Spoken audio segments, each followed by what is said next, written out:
सन्नाटा जैसे किसी अनसुनी फुसफुसाहट से भरा था। वीरपुर की पुरानी हवेली की दीवारें ऐसे करा रही थीं जैसे उनमें सदियों पुराना कोई दर्द कैद हो। उस हवेली में उस रात सिर्फ दो लोग थे, अनाया और उसकी माँ सुधा। कमरे की दीवारों पर झिलमिलाती मोमबत्ती की लौ बार बार कांप रही थी, जैसे किसी डर की गवाही दे रही हो। अनाया उस घर में रहना नहीं चाहती थी। उसे कॉलेज, अपनी आज़ादी और शहर की रौनक सब याद आ रही थी। लेकिन उसकी माँ ने उसे रोक लिया था। कहा था कि इस हवेली में उसे एक हफ्ता रहना होगा और एक पूजा करनी होगी। एक ऐसी पूजा जो उनके खानदान की किस्मत तय करती है। माँ, मुझे यहाँ नहीं रहना है। कॉलेज, मेरे दोस्त, मुझे शहर जाना है। अगर तुमने उस पूजा को पूरा नहीं किया तो सब कुछ खत्म हो जाएगा। ये ये घर, पुरानी हमारी हवेली, दौलत ये और अजीब शायद माहौल, ये हमारी मुझे जिंदगी घुटन भी। होती है।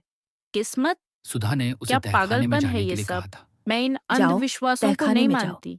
मंदिर आप वही क्यों है। डर रही हैं वहां माँ? एक छोटा सा आपकी मंदिर आंखों था, में क्या है? लेकिन ये पूजा आम नहीं थी।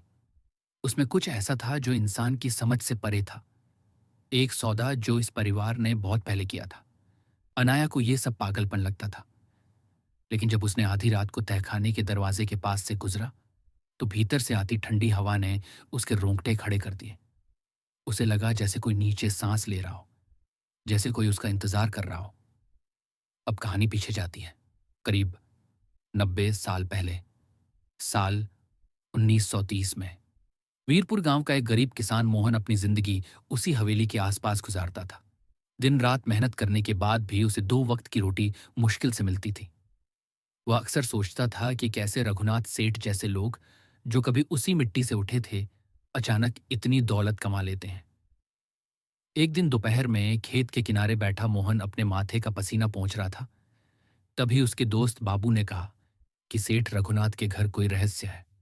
कहा जाता था कि सेठ की हवेली के तहखाने में एक पुराना मंदिर है, जहां रात के वक्त कुछ अजीब सी पूजा होती है। गांव में लोगों का मानना था कि वहां कोई कालनिधि तंत्रेश नाम का देवता वास करता है, जो इच्छाएं पूरी करता है, लेकिन बदले में कुछ मांगता भी है। उस दिन के बाद मोहन का मन चैन से नहीं बैठा। वह जानना चाहता था कि उस हवेली के नीचे क्या है। कई रातें उसने चांदनी में बैठकर हवेली को घूरा, जैसे वहां की हवा से कोई जवाब निकल आएगा। एक उमस भरी रात थी। गांव गहरी नींद में था और आसमान पर बादल छाए हुए थे। मोहन चुपके से हवेली की दीवार फांद कर अंदर गया। हर कदम के साथ फर्श चरमरा रहा था और हवा में एक सड़ी हुई गंध फैली थी। तहखाने का दरवाजा आधा खुला था, जैसे कोई उसे भीतर बुला रहा हो। वह नीचे उतरा। सीढ़ियां अंधेरे में गायब होती जा रही थी। दीवारों पर किसी पुराने तेल के दीपक की लौ झिलमिला रही थी। जैसे ही वह नीचे पहुंचा, उसने देखा बीच में एक छोटा सा मंदिर था और वहां एक मूर्ति खड़ी थी, पत्थर की, पर चेहरा इंसान जैसा नहीं था। आंखें खोखली, दांत नुकीले और शरीर पर अजीब से निशान थे। मूर्ति के सामने कोई खड़ा था, शायद सेठ की बहन सविता। वह कुछ मंत्र पढ़ रही थी और उसके चारों ओर राख और खून से बना एक गोला था। मोहन का दिल धक धक करने लगा। उसे समझ नहीं आया कि वह क्या देख रहा है। ये कोई पूजा नहीं थी, ये किसी सौदे की शुरुआत थी। सविता के शब्द हवा में गूंज रहे थे। देवता को खून चाहिए, तभी अमीरी बरकरार रहेगी। मोहन के पांव पीछे हटे, लेकिन तभी लकड़ी का एक तख्ता चरमराया। सविता पलटी। उसकी आंखें लाल थीं और होठों पर एक ठंडी मुस्कान थी। मंदिर की हवा अचानक ठंडी हो गई और दियों की लौ एक साथ बुझ गई। मोहन चीख नहीं सका, क्योंकि उसके सामने मूर्ति की आंखें अब खुल चुकी थीं। अगले दिन सुबह गांव में बस इतना पता चला कि मोहन कहीं गायब हो गया है। हवेली के बाहर उसकी छाया जरूर दिखी थी, लेकिन वह खुद नहीं। उसके बाद उस हवेली के तहखाने का दरवाजा हमेशा के लिए बंद कर दिया गया।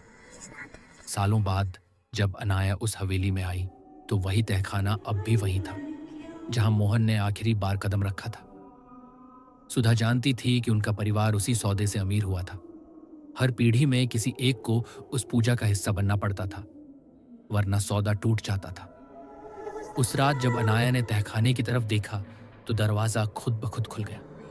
अंदर वही मूर्ति थी, वही अंधेरा, वही सड़ी हुई हवा और दीवार पर खून से लिखा एक नाम, मोहन। उसके बाद क्या हुआ, कोई नहीं जानता। लोग कहते हैं वीरपुर हवेली अब भी बंद है। रात को अगर कोई उसके पास से गुजरे तो तहखाने से फुसफुसाने की आवाज आती है। सौदा अब अधूरा नहीं रहा।